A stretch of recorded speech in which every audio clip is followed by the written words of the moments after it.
Hello friends, my name is RagePanda1 and this is my second attempt at making this video because I want to try to word it correctly, and I don't write scripts, I just say whatever the heck I want, whenever the heck I want to say it, so I hope you'll bear with me here and I will try to get these thoughts across. There's been a lot of negativity around the game lately, especially relating to female Devala and the release schedule of new purchasable items, including the newer companions. And I, as much as anybody else, have had some negative thoughts about that and some negative feelings, and I decided to sit down and think about it for a little while because, hold on, let me get my good leader here. This is my leader.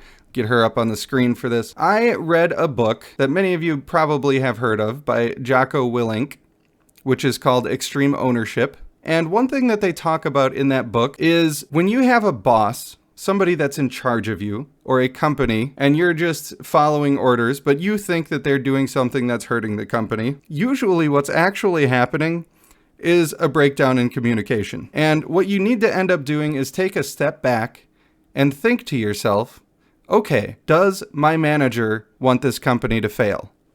Probably not. Does the CEO want the company to fail? Probably not. So what do they know that I don't know?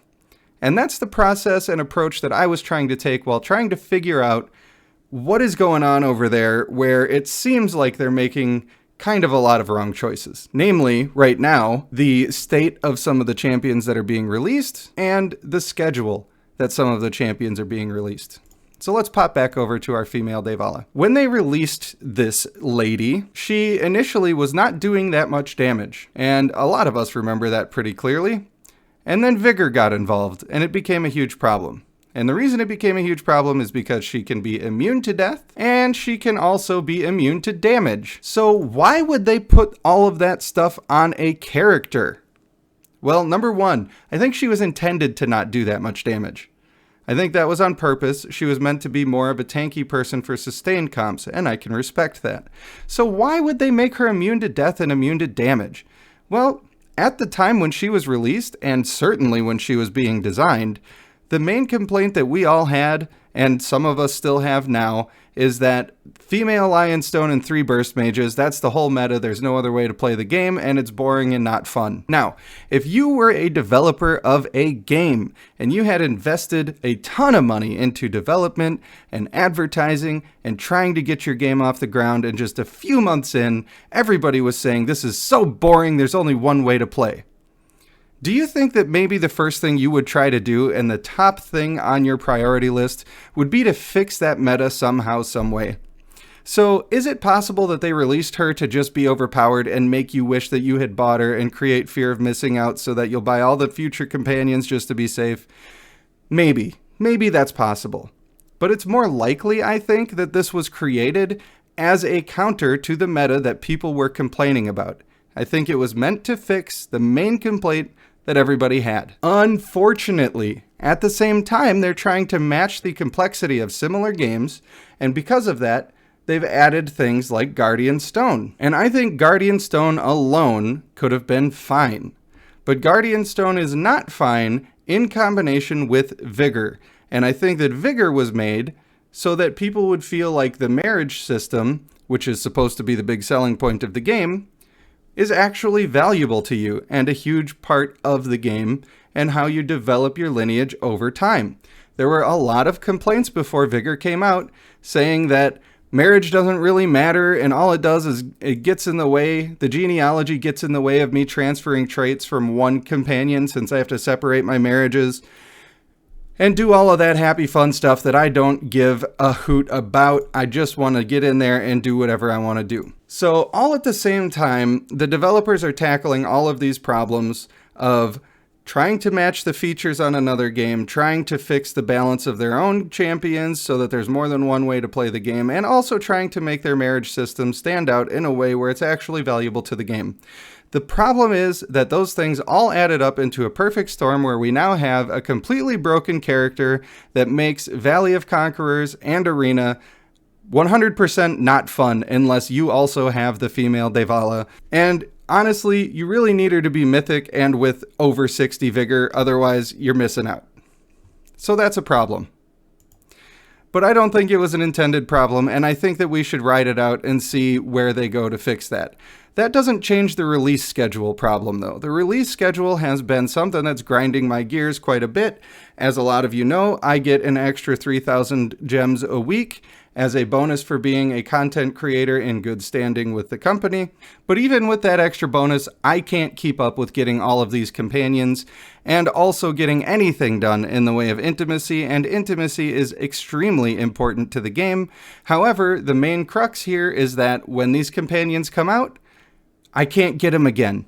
I can get intimacy later. I can't currently get these companions later. So I do have some good news on that front, but I can't give you huge details here.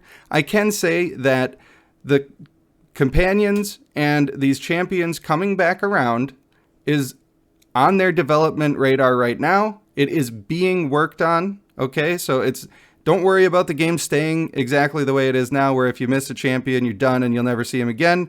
That is not the intended way that the game is going to stay. They plan on making it so that you'll be able to get those after a certain time period of them being gone.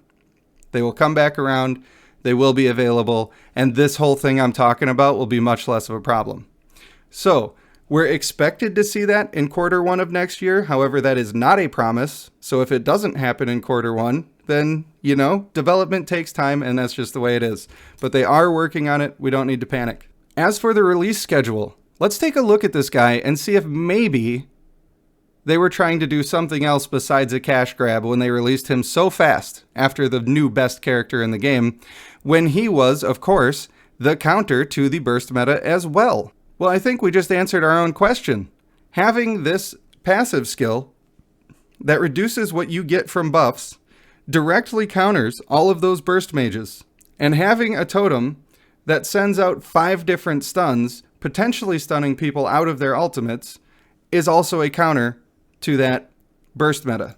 And some people might say, well, they just make it worse by including this totem as his ultimate that just makes up for any loss that you would have had in the first place. I disagree.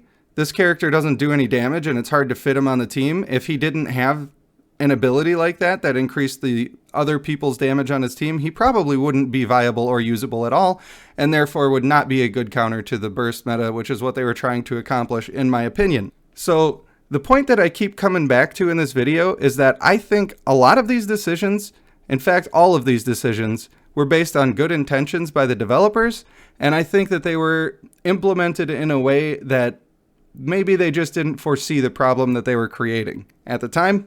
And I'm sure that those of you in the community who are extremely upset with the state of the game would say, no, they're being jerks and we should treat them like they're being jerks and whatever. And look, I'm not here to control you or change your mind, but I choose positivity, and it could easily be the good answer or the bad answer. Why don't we pick the good one and just clear our own shoulders of the weight of anger that some of us have been feeling towards the game, especially in terms of the balance and release schedule. So now, only a couple weeks later, we have yet another clan coming out, which is the Orost clan, the Minotaur tanks. And what do the Minotaur tanks do? They do damage reduction, they do shields, they do stuns. And the male, I believe it's the male, even has a taunt. All of those things are good for countering what?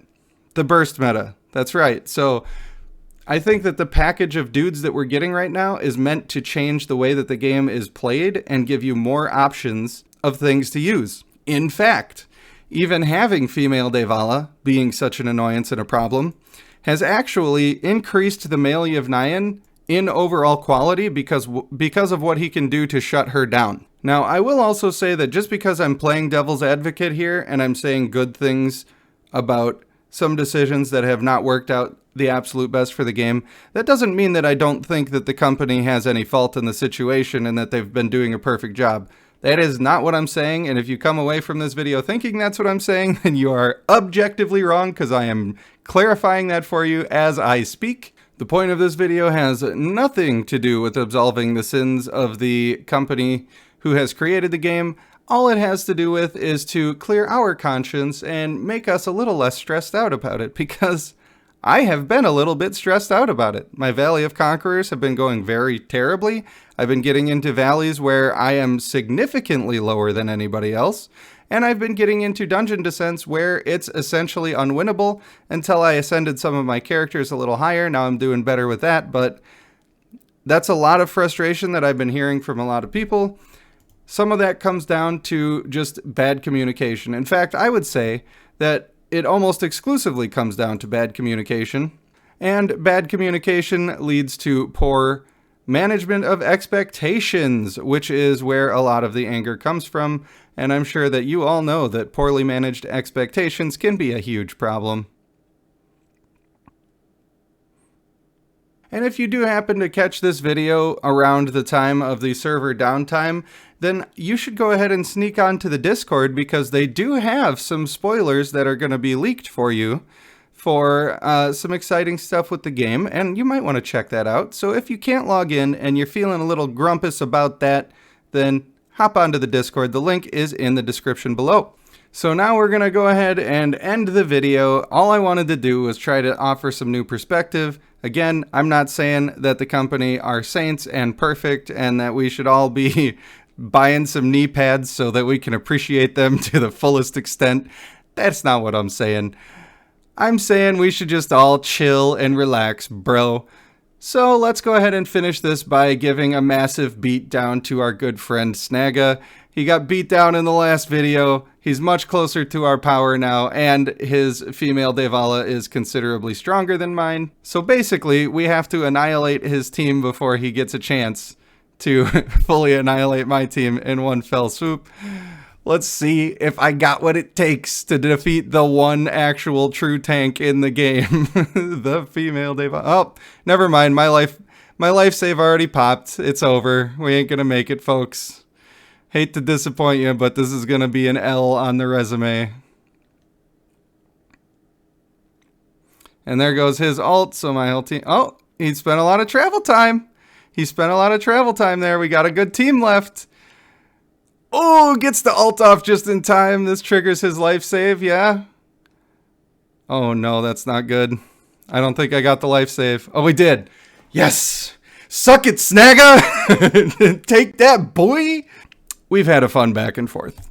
It's funny that I am, 1.3 million power higher, and just because he's got a mythic Devala instead of legendary, and she's 29 levels higher, possibly higher vigor, I pretty much almost lost just because of the one character. So yeah, hopefully we could fix that a little bit. Hopefully I'm not losing any friends with this video by playing devil's advocate. It's a thing I like to do from time to time. So I want to thank you for watching the video. I have been RagePanda1, and I will see you in the next one.